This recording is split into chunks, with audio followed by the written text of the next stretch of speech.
Your Steve Jones Show podcast is loading now. The Steve Jones Show podcast is sponsored by Purdy Insurance. Visit Purdy Insurance on Market Street in Sunbury or visit online at purdyinsurance.com.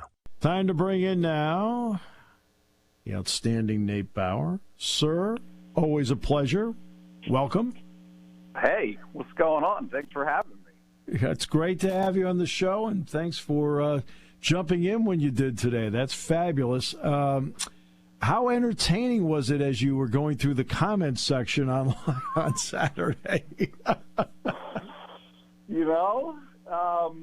had a few run-ins, I would say. Everybody kind of has their position dug in at this point. But, look, I think that there's a certain element of this of just maybe how you perceive the world, right? Like just what your vantage point is on things, and it isn't to say that one thing is right or more right, than the other. Like you could come out of that game as a Penn State fan and be despondent, even in a win, and I get it. I'm not discounting that at all. There were lots of things to gripe about and feel as though they weren't up to the standard that Penn State wanted, and certainly Penn State after the game, right, to a man, James Franklin, the players themselves, all said that, right, more or less. But there's another side of things that you could look at that game and say, hey, they've lost that game before under James Franklin, right? Like that is a game that Penn State has. It is black and white, right? Like this is a game that coming off of the first loss of the season, Penn State has lost a second game within 1 week or 2 weeks, 8 of 9 years. Yeah. Of all the stuff that people talk about with him, excuse me, it's the most legitimate criticism is that his teams have a very, very hard time recovering, but instead of actually losing it, they won the game this week. I'll get to that in a moment. There's something that I said at the end of the pregame show when we were outside taking questions and comments from fans, and I said the one thing I appreciate overall, and I'm sure you see this on a daily basis in what you do, is that you want a passionate, engaged fan base. You don't want an apathetic one. And, yes, and while you get bombarded with stuff during the game, or you get not bombarded but get asked a lot of questions in a pregame after a loss especially, or the standard's the standard and did you meet the standard, I appreciate the fact that the fans are so passionate about it, because an apathetic fan base, you're in trouble. Totally. There's no doubt about that point. It is good. Like this is funny because after the Ohio State game, right, my entire week was spent just talking about things, right? And one of the things that's interesting to me, talking about what I feel like I do well specifically, is I'm not in defense of James Franklin or his record or anything else. That's not my role. That's not what I do. That's not what my obligation is. My defense is of reality and the truth, right? And so for as many 1-12 against top 5 teams as is out there, right? These graphics that you see, the people that talk about this abysmal record against top 5. Well, there's context that's needed to things like that, right? Ryan Day being 2-6 against top 5 teams seems relevant. Jim Harbaugh 2-7, right? Like there are comps out there to say, look, there are other things that happen outside of the sphere of Penn State football that, while it's easy, it's like fast food. Yeah, I'm upset as a Penn State fan because of this loss. Absolutely, that's warranted. You get why fans feel that way, but it's just important to look at this with clear eyes and to say, okay, this is how you feel. These are the numbers that you're looking at. These are the storylines and the narratives that you're looking at. But also, hang on a second. Some of this isn't exactly what meets the eye, and it's important to talk about it in those that context. Yeah, your job is to work for On3.com and deliver perspective. You're not working for Penn State. You're just reporting on what you're seeing. Correct. And look, it's so funny to me because I don't think, and certainly this isn't my position, I don't think anybody within Penn State, even James Franklin himself, would argue that they're happy with the last 10 years in terms of getting over the hump. Would they be? Would most people going into his tenure have been happy with the number of New Year's Six bowls, a Big Ten championship? If you could say that 10 years ago, given the situation that the program was in, most people overwhelmingly would have been happy with that. But that doesn't mean that they can be or should be happy now. People want more. You get it. That, like you said at the beginning, if your fan base doesn't want that and isn't like yearning for that, you're never going to get there. So that's an important piece and component of it. But also, there just has to be some perspective about the success and what it means to have been able to do as much as has been done to this point in his tenure. In talking with James and the players after the game, and then by your own observation, you brought up an interesting point. The standard is the standard. Where did they feel, and then in your observation, where did you feel where it was not, they won, but wasn't the standard? See, here's where things get interesting for me, because it's. I think that James said it, and a few players said it, but not enough fans are saying it, or even media are saying it.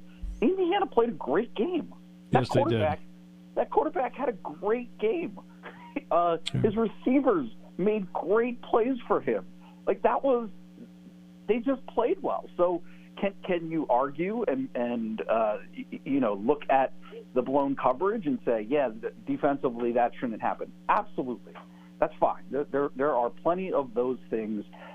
Certainly offensively, they again struggled to really find what I would call consistency from drive to drive, right? They had very successful possessions, right? They had the same kind of drawn-out 10, 11, 12 play type touchdown drives, but they were sandwiched around 3 and outs, right? And stuff where things just were not clicking the way that you would expect against a team of Indiana's caliber. It's just that I think that's a little bit shorting the reality of what Indiana is, which is fairly good defensively, has been fairly good defensively for years, and is again this year fairly good defensively, up against Penn State's weakness, which we know is their offense.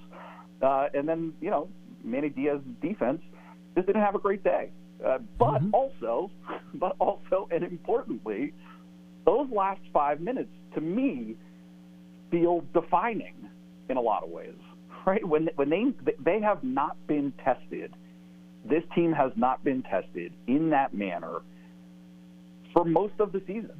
They really have not had many of those experiences. You can point to Ohio State, but Ohio State was very one-sided. I mean, I think that we can all acknowledge that.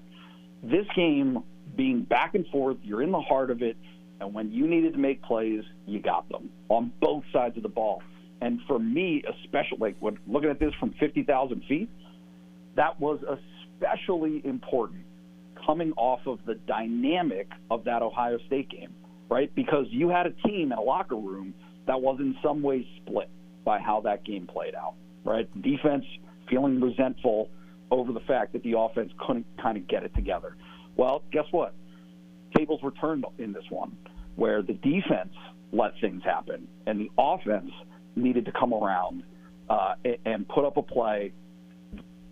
I mean, really worked seesaw, right? Defense getting the stop after Drew Aller's interception.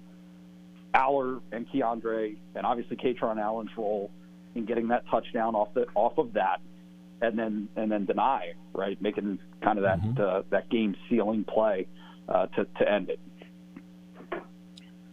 I opened up the show, and then I want your perspective on this. About this was one of those where you sit back and in the end, let's talk about how they won. Right? Okay, we all know how they got to the point where they needed to do some things to win. That's been talked about a lot, but how did they win? And to me, this had a lot to do with winning situational football. They get a takeaway and points at the end of the half. They then start the second half, fifth time this season in 8 games, they get a drive, get a touchdown out of the locker room. Okay, so they win the middle 8, 17-0. They needed, on quick change, to keep the damage to a minimum. They give up just a field goal. They then get the plays to Allen to get the 2-minute drive going, hit the big play. Deny gets the fumble recovery, or gets the strip. It leads to the safety. Oh, and by the way, then they get the onside kick. Oh, and then by the way, they get a first down, and they end it on their terms. All those situations they worked on and work on all the time, they won all those, and they won them when they needed them. That's how I looked at it in terms of how they won, because we know about pretty much how they got to the point where they needed to do it. What's your thought on that? Yeah, no, I'm in complete agreement. And the thing that I'm looking at and debating myself in terms of how hard to hammer it is Mike Yurcich, right? For as much flack as he has taken last week, and in some cases deservedly so, right, to call that shot, I mean, what kind of tendency breaker is that, right? To call that shot and to have that play executed in that moment, I don't feel like anybody's really talking about that, but it feels to me like a very important component to look at and remember in how that game played out, right? There was more than enough time for them to go 10 yards at a pop down the field there in the fourth quarter. Yeah. But they didn't, right? They gave it a shot. They took that chance, and not just a chance, but something that very clearly was something that felt to me changed about this week, right? There was more usage of the middle of the field in the passing game. There was more patience, I feel like, on Drew Aller's part to not just look down the field, but not check down quite as quickly as I feel like he has in past weeks, right? It's a balance. It's always a balance there. But it just felt like there were some strides, as hard as it might have been to see at sometimes, it felt like there were some strides there made offensively in this game for that team. Yeah, because, I mean, look, Indiana will do a few things where, we always hear about cover 2, cover 3, so forth. There are times where Indiana played cover 6 in the game. And for the most part, Drew didn't take the bait on it. But when they got the touchdown play, they went man. And as soon as they saw it, they went for it. And I thought that was a key read by everybody, by Mike, by Drew, by Keandre Lambert-Smith. The three of them read it right. Yep. Yeah, 100%. And it ended up being something that it's just a question for me right now of, is this the type of performance that can propel them into next week? To me, it's fairly clear. I would say yes, but you just have to see, right? How much of that game, if it's 85% of the game, right, until those final 5 minutes of kind of middling, right? You don't come away feeling great about the performance otherwise for those 55 minutes. If you can take those last 5 minutes and turn it into something good and feel positive about it and have some momentum, I mean, that's just something that I don't know, feels to me has been lacking at a lot of points this season. Even when they've blown teams out, they haven't really looked that way, the way that they did in those last 5 minutes for the majority of the season. Have you given any thought yet about the Maryland game and Talia Tagovailoa and company? Yeah, I mean, I think certainly the defense is going to have to kind of get it together. I mean, I think that it's fine to have an off week. It's just a question of, right, is this a wake-up call, right? Because I think, maybe you're feeling yourself a little bit after Ohio State. You feel really good about what you were able to do and frustrated, certainly, that that the offense wasn't able to hold up its end of the bargain. But hey, guess what? Indiana just exposed you. That, exposed is a strong word, but you know what I mean. It was a little bit of a step back, and so it will be important against a team in Maryland that scores points. Whether they've won or lost has kind of been beside the point. They're going to put up points. They've done it all year. So it will be important for both of those elements, right? The defense has to get back to the standard that it has had, and certainly there's no reason to believe that it can't. But also the offense is going to have to go into this game with a mindset of keeping up, right, or being in front of. You can't go into this game thinking that you're going to score 17 points and win. It's just not going to happen. Right? That's not the style of game that Maryland's going to play against you. So it'll be interesting to see what happens. Finally, basketball opens on Monday when they take on Delaware State. Any thoughts about what this team can be like? That's a great question. I'm happy that you didn't ask me about Delaware State because my scout has not started on that. Oh, well, it's okay because they've got 8 returning guys. I actually have a decent handle on them. We're all right. Okay, well, I'm gonna see you on Wednesday and we can talk about that then. No, I think look, ace is ace, and I think that's the point that I had. I don't know about doubts, but maybe some reservations about the climb into this level for him. That much is clear, right? He is a dude, and that was evident in the Bahamas. It was evident in the quote-unquote secret scrimmage against Villanova. It was again on Friday night. Like he's that guy. I certainly will continue to be monitoring Puff Johnson. I think he really changes the type of team that they are. Totally agree. His situation is going to be really important. Leo O'Boyle, his situation is going to be important, right? So those two guys and seeing where they are at the beginning of the season is going to be interesting. But also, whether they're there or not when they fire off the line here next week, you still see the elements of a team that, look, they're going to take a bunch of three-pointers. They're going to push the pace for volume shots, just in general. They want volume looks at the basket. So, it will, I think, be, I don't want to say ugly, but, right? I mean, I think that you can see that there's going to be a little bit of a roller coaster element to this season, but also the pieces are there that if they can figure out perimeter defense, I think they will be able to be a team that pushes it and plays kind of an exciting brand of basketball. We'll see. Always a pleasure, my friend. Great analysis as always. Hey, thanks so much for having me. I appreciate it.